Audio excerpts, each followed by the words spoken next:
Welcome to UNCAGED, a show that celebrates thought leadership from today's top business leaders. The program provides a voice to amazing executives from around the globe who are shaping the world of business today and mapping the path to the commerce of tomorrow. Today, we have Michael Venuto, who is the CIO and co-founder of Toroso Investments.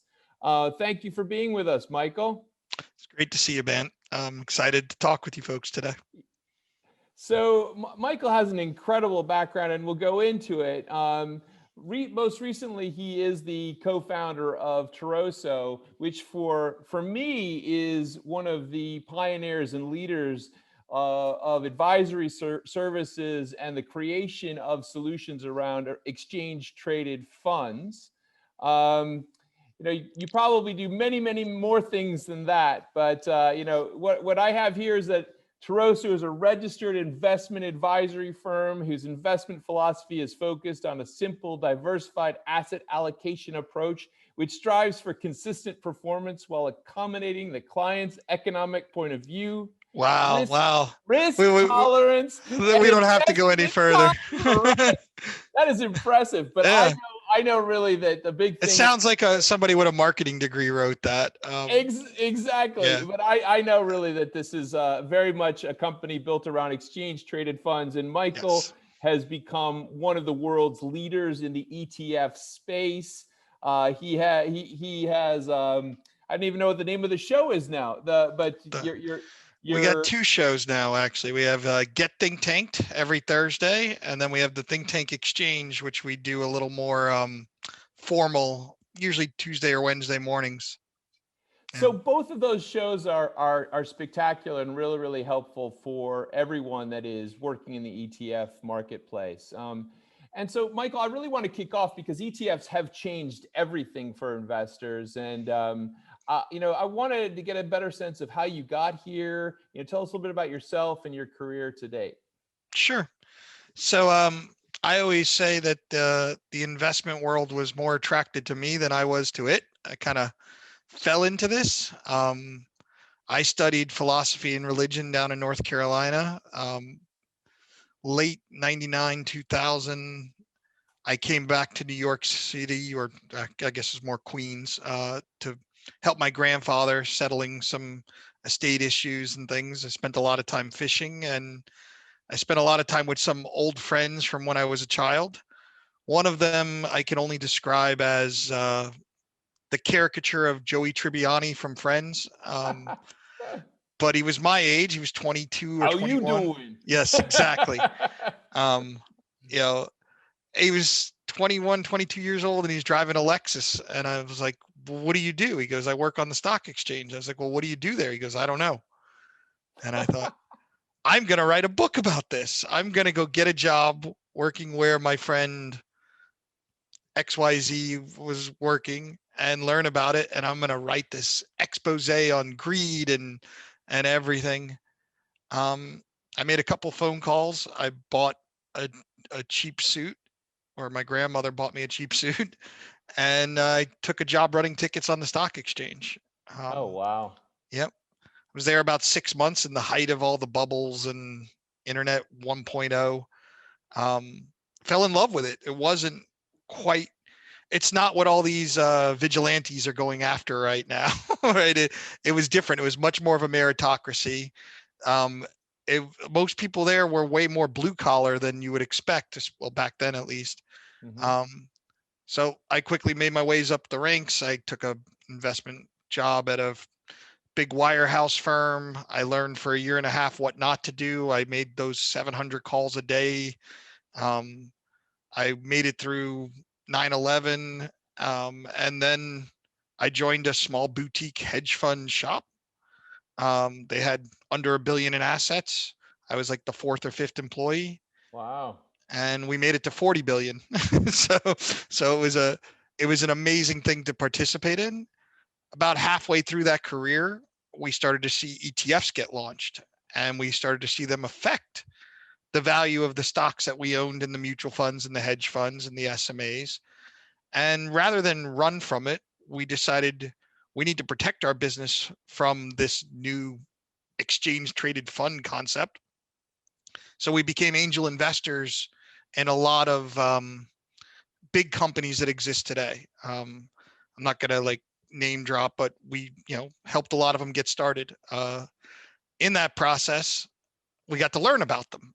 All right. So rather than run from ETFs, we participated in the growth of a lot of the startups in the early years and learned how the creation and redemption worked, how all the tricks worked, how they did all the things to make investor outcomes better. 2012, I went to my boss and said, I'm leaving to go focus on these ETFs. I partnered up with our mutual fund Guillermo at Global X and started Toroso. And today, I know you read a really cool marketing definition, but today Toroso Investments is really an ETF research platform. And we have multiple businesses where we make the outcomes for advisors and investors better using the ETF wrapper. It's just that simple.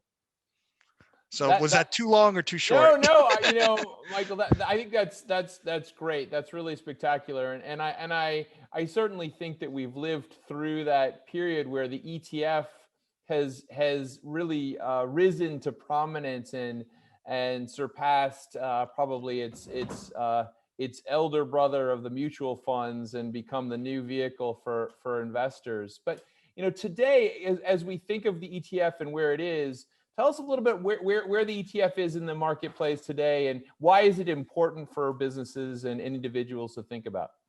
Sure. So an exchange traded fund is very, very similar to a mutual fund, right? It's Reggie Brown, who they call him the ETF godfather. He likes to call ETFs mutual funds with benefits, right? And the benefit is very simple. The fact that they trade on an exchange instead of direct with the creation company, that gives them a tax advantage over mutual funds. So in order to define an ETF, kind of have to define a mutual fund, right? So all a mutual fund is a basket of a bunch of different stocks or bonds or assets, and they're either managed, meaning some smart woman is in there picking what should go in, or they're passive and they follow an index, right? The most famous index being the S&P 500, right? So what happened was about 26, 27 years ago, some group of people, including Burton Malkiel and Nate Most, got together and said, hey, if we took these mutual funds and we made them trade on the exchange, that would create more liquidity. And in order to do that, we need price discovery. So let's start with the most liquid index. And that was the S&P 500. Here we are today. Now we're $5 trillion and 2,400 ETFs in the US. And like, you can slice and dice it a million different ways. But at the end of the day, it's still very simple. It's mutual fund with the benefit of tax efficiency, liquidity, transparency, and the costs tend to be lower. So, I mean, with all these different ETFs, I got to tell you, I think it's you guys got me interested and I learned quite a bit about the ETF space. I'd love to know why my lithium ETF went down today. I'm a little upset about that one, but besides that, tell me which ones are most exciting to you right now. Which ones are you thinking about? All right, so because we are a registered investment advisor, as you pointed out earlier, I can't really get into tickers, but let me talk about like broad categories, right?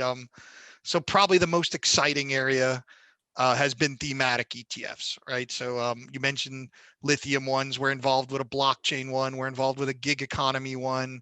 The ability to look at things that are transformationally changing our world, mega trends that are being accelerated by the response to COVID, like the gig economy, like online retail, like cybersecurity, like blockchain.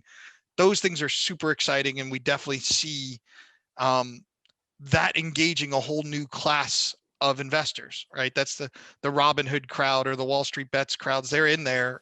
We work with SoFi as well. They're all looking for these thematics. Kathy Wood's firm ARK has been part of that. There's just a beautiful revolution there.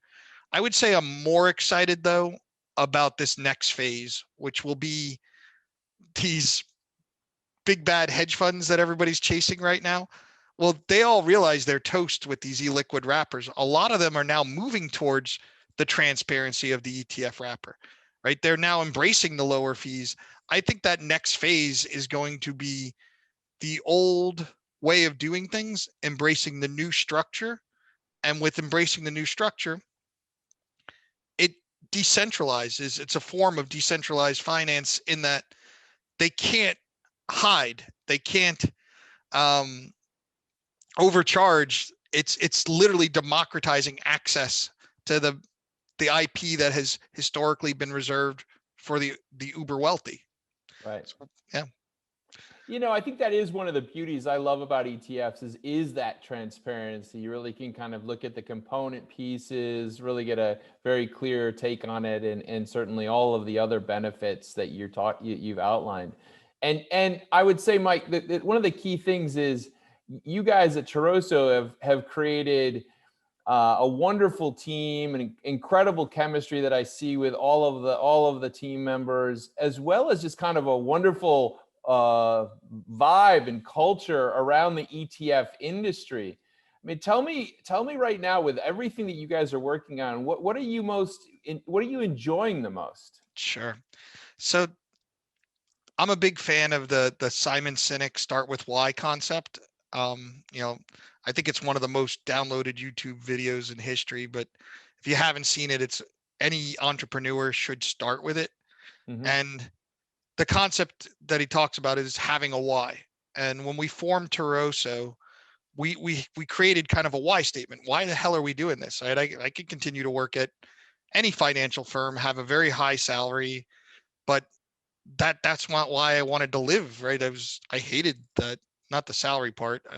Being an entrepreneur, by the way, you don't get a salary for a while. But when we formed Toroso, our mission statement was to foster creative and financial freedom for our clients and our families. And we live that every day. I repeat it to the team over and over again. And, there's 4 components to that statement, right? There's financial and creative freedom. Those are the 2 things we're trying to do. And then the for who, for our families and our clients. And we make every decision here based on that. So whenever somebody says to me, what do you want to do more of? It really is that creative freedom. I always want to create. I always want to solve the next puzzle. Like my partner Guy always says we have to embrace our unique abilities. I think my unique ability is solving puzzles and then explaining how we solved it. And that's a lot of what I get to do here at Toroso. When somebody comes to me and says, I want to launch the first ever zero fee fund. Well, I got to figure out how to make that happen. I want to launch like SoFi. I want to launch the first fund that has a weekly dividend. Right. Okay, that sounds simple to pay people every Friday. It's not, right? Like Yeah. those No, are. I agree with you.